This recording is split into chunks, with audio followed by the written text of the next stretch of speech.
up for the honest man to succeed. That should be the American dream right there. Welcome into Box Office Quarterbacks. We are back from our friend Eric's wedding. I got married in Dallas. Me, Ahmed, and Gerald were out there, and we were going to do a live episode. But you know what? Jeff was too hungover. There, I said it. And we all were too. So that would be why. So we waited until we were feeling better, got home, watched The Penguin. And Ahmed, let me tell you, this was right up my alley. This is Batman, which I already loved. You make it dark and gritty, and I'll love it even more. So that's my initial reactions. What about you? You know, I liked it for different reasons. You liked it because you're a big Gotham fan. I liked it because I'm a huge fan of mafia movies. You can't see it, but I got a poster of Goodfellas right there, starring Robert De Niro, the late, God, I'm forgetting his name. Ray Liotta. Ray Liotta, yes. Yeah. Joe Pesci. I wasn't a fan of Ray Liotta before I watched the movie, so I only watched it for Joe Pesci and Robert De Niro. And I did get to see them to dominate in Casino. I loved American Gangster. So naturally, I liked this because it was cool. It was a really interesting way of carrying the story. It's a good mafia movie. I'm nervous at the fact that it's an origin story again, but we'll unpack that later.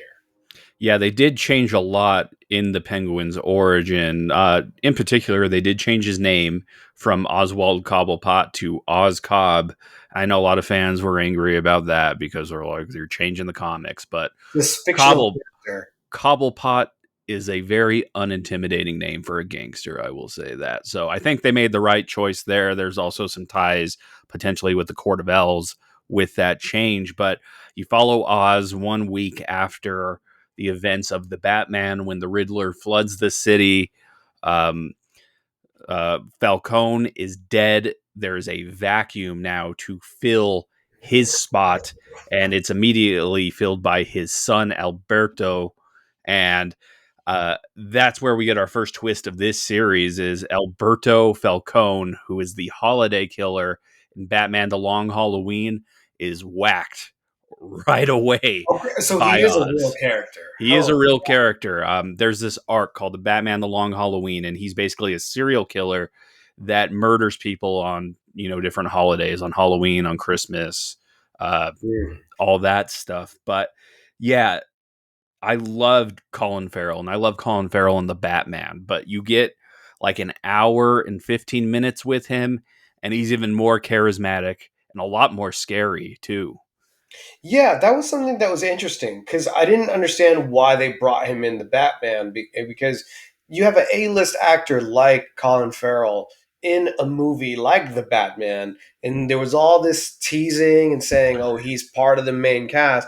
And what did we get? Like 30 minutes of screen time? He had to undergo like all these prosthetics, and you have the end of this episode when he's tied up and he's in a full fat suit. Like he is 100% committed to bringing this character on screen.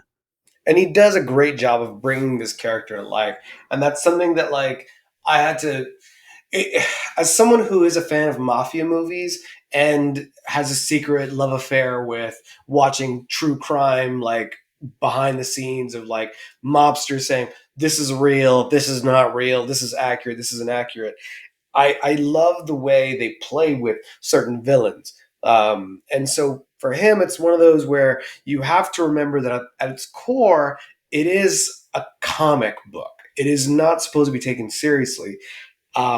So they're, in this show, they're trying to take away from the campiness that was the original Adam West series and what they've tried to diverse from since the 90s.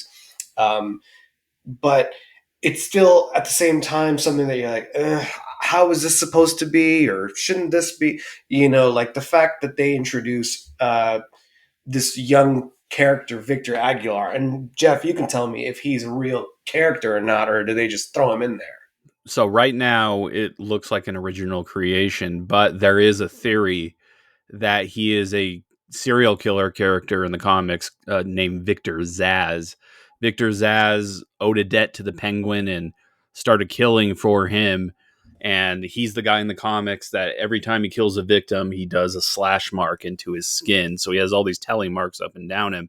So if that's the case, that is really cool. And the other cool thing with the character of Victor is they did a reverse Robin origin with him. The second Robin's name was Jason Todd, and Jason Todd was caught stealing Bruce Wayne's rims off his car, and then he came Mm. into his life. They did the same thing with Victor here. So there's some very clever Easter eggs in this show. Like Matt Reeves definitely did, obviously, a lot of research into it.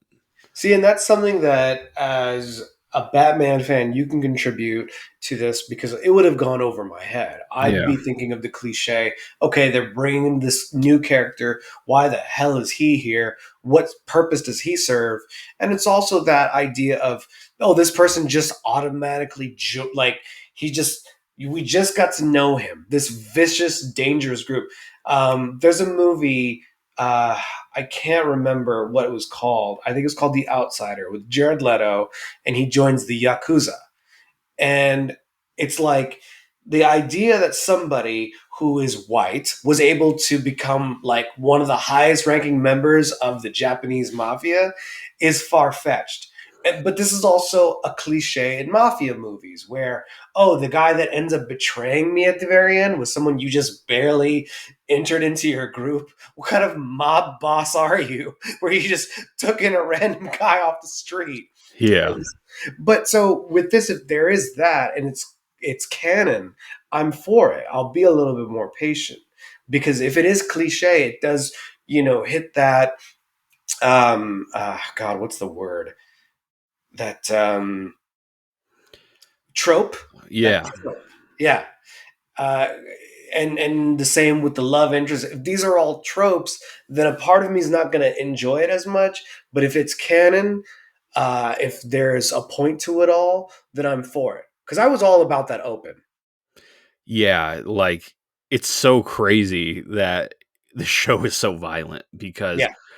Oz is like cutting this guy up into pieces, you think, and then you have like all the F bombs in here. It's like not what you expect when you think of Batman. And to take the Penguin from what he was when Burgess Meredith played him in the 66 Batman campy TV show with Adam West to now, and even Danny DeVito in Batman Returns, like this is the darkest take on this character. And the Penguin is a character that he's not my favorite Batman rogue. Like, obviously, the Joker is number one for a lot of people. I love the Riddler.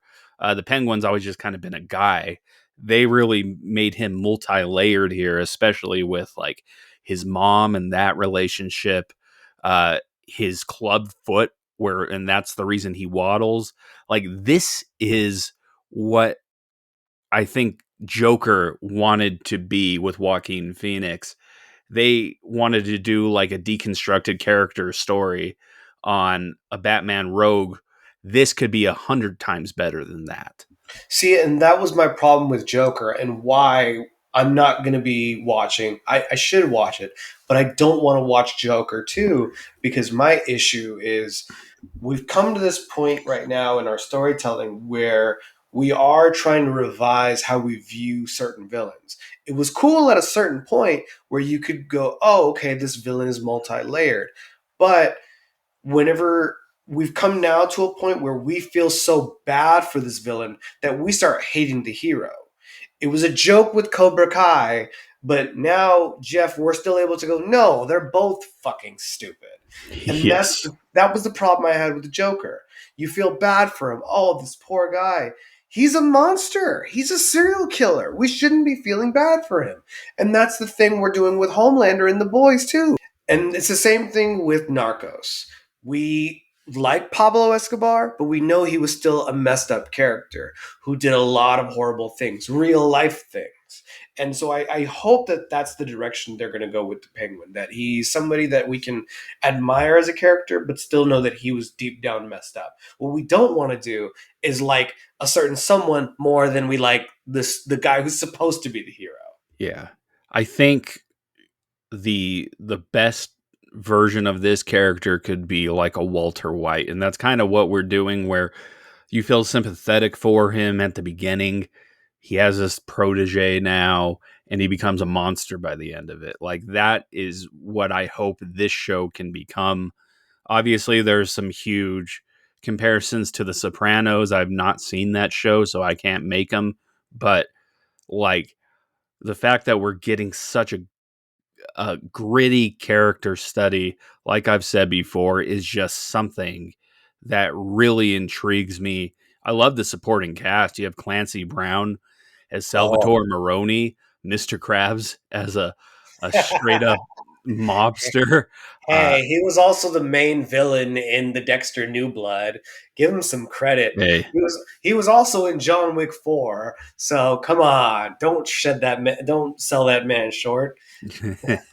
Mr. Krabs can go dark if he wants to. Oh yeah. Kristen Milotti from How I Met Your Mother and Palm Springs. She's been in a lot of stuff. She is Sophia Falcone here, and I loved her in this. She is really unhinged, and you can tell. Like, she's a serial killer who's supposed to be rehabilitated. Can And, we go ahead? I'm you know, sorry. oh no, go ahead. No, I was gonna say, can we talk about that?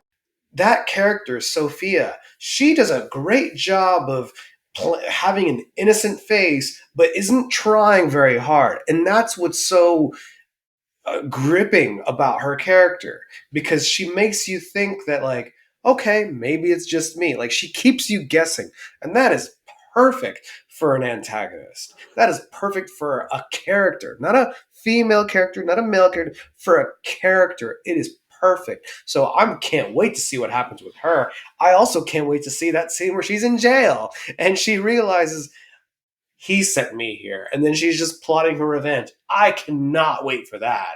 Yeah, they're really setting up some crazy storylines at the end of this. Like, you have like this manipulation by Oz where the pinky ring is now in Salvatore's possession. You find the brother's body in the trunk without the finger. Mhm. Everything is put into motion here.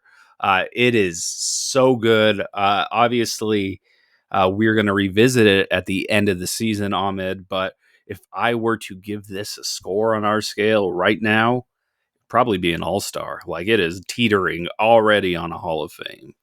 I'll give it an all-star, and I'll leave it at that, just because I am getting the superhero fatigue. Um, it's I'm kind of just really thriving for a really good story. The Dark Knight was a great movie because it didn't necessarily feel like a superhero movie. It was a good movie in that it just kind of focused on the good and evil and that fight and what is considered evil. Like, there's evil and then there's pure evil. And so with the Penguin, if they're able to pay homage to that, then I'm all for it. So I'm gonna keep it at an all-star, but I'm also gonna kind of keep my wits about me. Yeah. So I can't wait for the rest of the episodes to come out. Can't wait to talk about Agatha all along. That's what we're going to talk about next. Gerald also has some more Kaiju number 8 theories for you. But this has been Box Office Quarterbacks. That's my friend Ahmed. I'm Jeff. Congrats to our friend Eric again and Roxana for Before we go, getting hold on. married. There was And something else I go wanted to ahead. bring up about the show. Uh oh. That cold open. More people, writers, take notes. This is how you open a series. Yeah. You drew me in the first 5 minutes, and it was an homage almost to every mafia movie, American Gangster, uh, Casino, Goodfellas, where the guy just pops off for instinctual reasons. He laughed at me.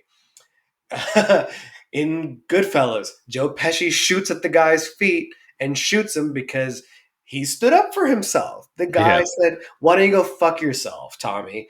And they were like, "Oh yeah, don't take that, blah blah blah," or "Go get your fucking shine box," and he popped off.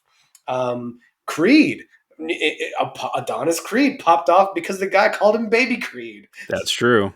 So it's It's just, darkly funny that when that shit happens. yeah, he's like, "Oh, this is what you want, blah, blah, blah, making fun of him. When you watch these mafia movies, it's like, yeah. And then when he shoots him with no remorse, of course, then there is that little bit of remorse. But when he just shoots him without thinking, that is the sign of true power. And that is foreshadow for what we're hoping will be the guy that says, I am going to take over the city. That is until he meets the Joker and realizes he's not alone and all that other bullshit. Yeah. But, you know, yeah, no. Watch these movies now, guys. Yeah. Keep it going. The Departed, Goodfellas. There are some good ones for sure. All right. Well, this is Box Office Quarterbacks. I'm Jeff. That's Ahmed. We'll see you guys very, very soon.